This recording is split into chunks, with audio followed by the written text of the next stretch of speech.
It's called blade element theory. Okay. Blade element theory was initially designed hundreds of years ago to figure out how the propeller of a ship would propel the ship. They would break the propeller down into many little pieces and find just how to design each little bit of the propeller of that ship to push the ship across the ocean as rapidly as possible. Okay. But it expands to airplane propellers and wings and horizontal stabilizers and vertical stabilizers and wings and stabilizers that have moving control surfaces. In other words, blade element theory was initially designed for ships' propellers, but has been expanded over the years to work for airplanes as well, and X-Plane uses it.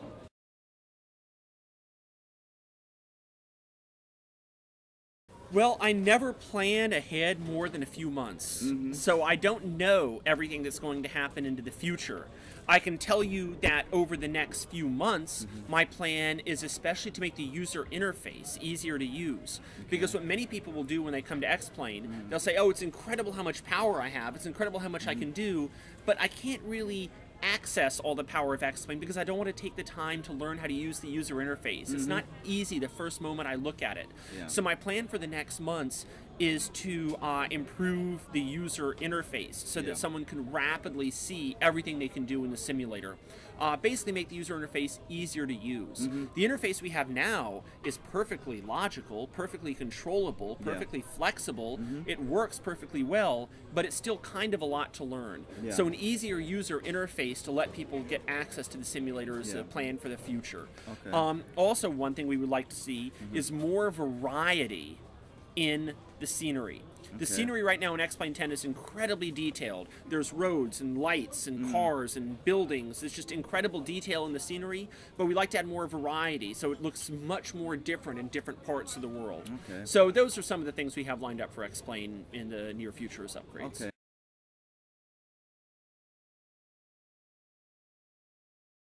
I guess the only goal is to design the best flight simulator in the world that everybody wants to use to see what it's like to fly airplanes. I guess that's the goal. All right. And it's not a number of people, it's not a number of dollars in revenue, it's not a number of people on the payroll. The only question is, can we make a flight simulator where when people fly it, they say, this is it, this is like flying a real airplane. And anybody that wants to see what it's like to fly a real airplane, an existing airplane or a hypothetical airplane that hasn't actually been flown yet, they want to use X-Plane to find out. That's the goal.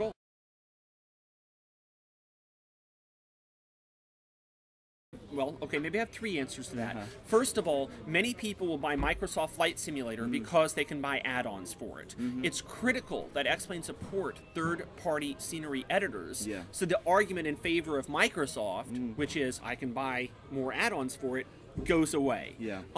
So supporting third-party programs is critical to eliminating Microsoft's advantage.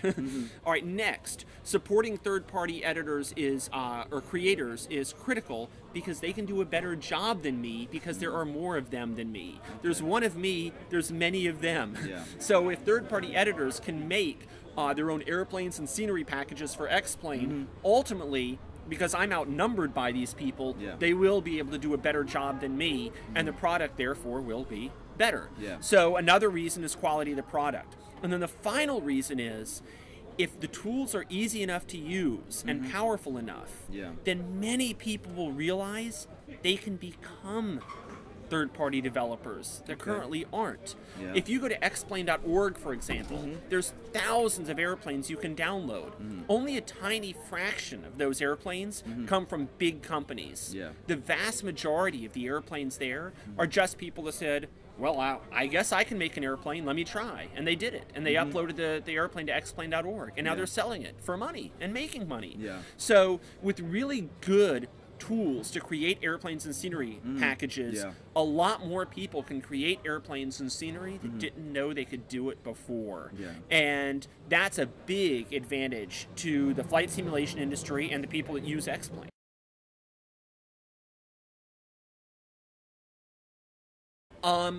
I will give you a very simple answer to that to start with, and then maybe we can go into more detail.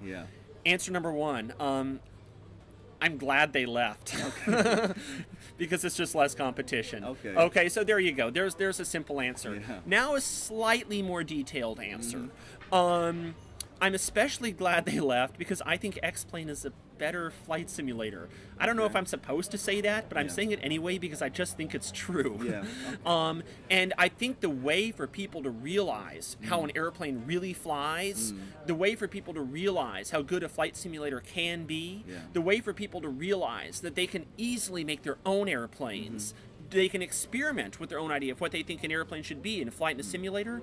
The way for people to realize these things is for them to try X-Plane. And there's few things that will cause people to try X-Plane more than the death of Microsoft. So I think that Microsoft getting out of the market is good for me because it causes more people to try X-Plane. And when people try X-Plane, I think they will begin to finally see what an airplane is really like to fly and how good a flight simulator can really be.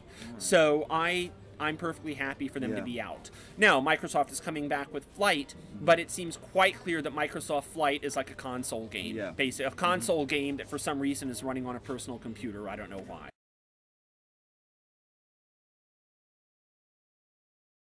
People that I speak to most have been Javier Roland and Winfried Diekmann.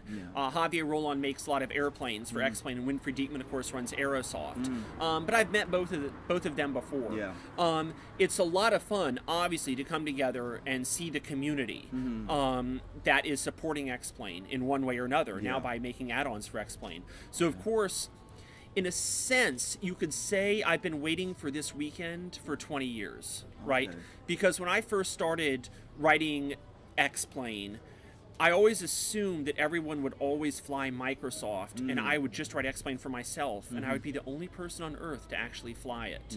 And this weekend is a fascinating turning point because it's the moment that the flight simulation community is realizing and acknowledging that the time is coming to switch from Microsoft to X-Plane. And of course, meeting all of the people that are making this conversion is a lot of fun. All right. Okay. Well, you know, I think we have to get Ben. Sure. Because we're losing we're losing light. We're losing light. I know. You're not going to have it for long. He said he'd be here in a few minutes, but sometimes he can get a little bit...